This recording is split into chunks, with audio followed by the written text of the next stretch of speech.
Assalamualaikum Buya. Assalamualaikum warahmatullahi wabarakatuh. Saya hamba Allah mau bertanya. Saya merasa sangat sedih melihat berita di media tentang korban Semeru. Ada salah satu berita yang ramai, yaitu seorang anak bernama Rumini yang ditemukan meninggal dunia berpelukan dengan sang ibu yang sudah renta dan tak sanggup berjalan. Alih-alih menyelamatkan diri saat terjangan erupsi Semeru, Rumini memilih untuk mendekap sang ibu berjuang hadapi terjangan erupsi Semeru hingga meninggal keduanya. Yang ingin saya tanyakan Buya, apakah Rumini meninggal dalam keadaan syahid atau malah bunuh diri? Karena kan Rumini bisa menyelamatkan diri kalau dia mau. Mohon jawabannya Buya. Terima kasih. Semoga si Rumini adalah ahli la ilaha illallah, wafat dalam keadaan mulia. Dia termasuk man mata duna nafsi wa duna ahlihi, mata syahidan. Dia menjaga ibundanya, jangan dikatakan dia membunuh diri. Sudahlah, orang sudah wafat, kita husnudzoni. Kita memang kayaknya sudah memang budaya hidup kita sudah jelek banget. Sama yang hidup prasangka buruk, sama yang meninggal juga prasangka buruk. Kita ini mau kemana? Kenapa hidup kita harus gaya-gaya semacam itu? Selagi masih bisa kita husnudzoni, kenapa kita tidak husnudzon? Kenapa harus pakai kalimat bunuh diri dan seterusnya untuk Rumini? Apakah Anda mengikuti jalan ceritanya lalu sampai terlihat dia itu bunuh diri? Anda ini kok komentar kok gampang banget, Jang. Bisa jadi Rumini sudah mau menggendong ibunya dan tidak kuat dan sebagainya, pengen bawa keluar. Apakah itu tidak jihad? Apakah tidak mungkin? Mungkin juga semacam itu. Kenapa kok kita tidak tahu juga kok? Masih kadang-kadang. Kadang heran berita-berita begitu tuh kok aneh-aneh. Itu ngapain? Sudah tampak dia adalah seorang anak yang cinta kepada ibundanya, kemudian membela ibundanya, ingin menyelamatkan ibundanya. Kenapa tidak begitu? Lalu dia nggak sempat meloloskan dirinya. Kalau seandainya dia bisa lari menyelamatkan dirinya sendiri, meninggalkan ibundanya, mungkin jasanya selamat, tapi hatinya rusak sekitar itu. Mana cintanya pada ibundanya? Sakit batin, sakit hati. Dan dia ingin menyelamatkan ibundanya, mungkin mau ditapah, digandeng dan sebagainya, tapi belum bisa. Kemudian di luar sudah ada macam-macam, lalu bisa keluar lalu mati. Kenapa harus katakan bunuh diri? Hei ahli iman, yuk kita semuanya biasa komentar yang baik deh kepada siapapun, yang hidup atau yang mati. Kita ini sudah terbiasa dengan caci maki, olah-olahan, prasangka buruk. Mau apa hidup kita ini? Mau apa kita ini? Sedih kita, sudah meninggal dunia, orang sudah meninggal dunia. Kok masih aja membicarakan? Nabi memerintahkan, kalau ada kebaikan sebutkan kebaikannya sudah. Kecuali ada tanda-tanda. Seandainya ada orang kelihatan tanda-tanda bunuh diri beneran pun, apakah boleh kita expose sebagai bunuh diri, tidak bunuh diri? Kita tidak tahu di lahdzah akhir. Saat terakhirnya. Waktu dia mati seperti apa kita nggak tahu. Sudahlah, jangan ikut campur. Muslim. Memang ada orang mati bunuh diri, ada orang su'ul khotimah, itu antara dia dengan Allah.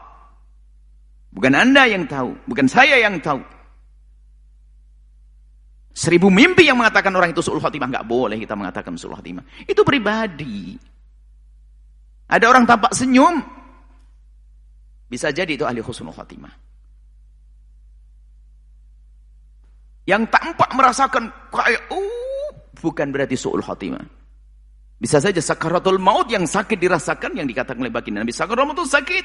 Bisa saja itulah peleburan dosanya. Kenapa kita masih suudzon kepada orang? Nggak perlu sudah. Jika kita melihat jasadnya seorang, asalkan dia ahli iman, ahli la ilaha illallah, kita husnudzoni, selesai. Kalau dia bukan orang beriman, urusan agama mereka, sudahlah, jangan banyak ngomong deh. Kita ngurusi saudara kita ahli iman. Yang tidak beriman, dia punya kaidah-kaidah dalam memahami orang meninggal dunia, biarkan, selesai. Menolong iya, biarpun orang Nasrani sakit, orang ini kita tolong. Semeru orang Nasrani ya kita tolong, nggak ada masalah. Islam kan seperti itu. Cuma untuk menilai seseorang husnul khotimah, kemudian sampai bunuh diri, itu adalah hati-hati. Bahkan jika ada orang terlihat di mata kita dia bunuh diri, kan dalam Islam masih dikatakan sebagai ahli Allah, dikubur di tempatnya kaum muslimin. Kita tidak hanya zahirnya saja, hakikat yang kita serahkan kepada Allah. Bisa jadi di lahdzah akhir dia menyesal. Menyesal kemudian setelah itu dia kembali. Mungkin, semuanya mungkin. Sudahlah, pokoknya yang kami rindukan adalah, yuk kita jangan biasa komentar tidak baik tentang orang lain. Kalau komentar jelek diri kita sendiri di hadapan kita, di saat kita di kamar sendiri itu loh. Ngadep pada Allah, ya Allah aku jelek begini loh, ya Allah mulutku, ini tanganku sering komentar nggak benar, itu saja sudah. Jangan ke orang-orang, apalagi sudah meninggal dunia. Bagaimana minta maafnya Anda kalau salah? Ini bahasa cinta kami kepada Anda. Kita ingin indah kepada sesama yang masih hidup. Kalau sudah tidak indah dengan yang hidup, lihat sampai yang meninggal pun kan kita bawa-bawa. Kita bebaskan lisan kita dari caci maki. Kita bebaskan tangan kita untuk mengetik sesuatu yang menjadikan orang sakit. Mungkin si sahabat Rumi ini punya saudara, punya anak dan sebagainya. Kalau Anda katakan ini, Anda menyakiti yang hidup. Sudah suudzon kepada yang meninggal akan menyakiti yang hidup. Yuk kita tata hati kita. Kita perlu damai. Kita perlu damai. Hati yang indah.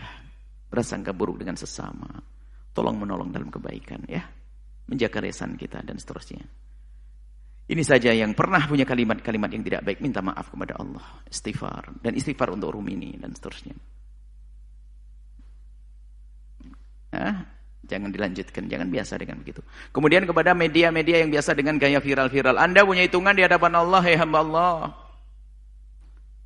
Jadilah membawa viral sesuatu yang bermanfaat, jangan sesuatu yang tidak baik. Ada hitungannya di hadapan Allah. Kalau Anda cerdas, hebat, Anda akan membuat sesuatu yang viral, yang bermanfaat. Maka itu adalah amal yang terus mengalir pahalanya bagi Anda. Jadilah orang cerdas, jangan menyebarkan sesuatu yang viral. Lalu itu adalah musibah buat Anda, itu kebodohan. Nuhibbukum fillah. Ini bahasa cinta kami untuk Anda semuanya. Wallahu a'lam bishawab.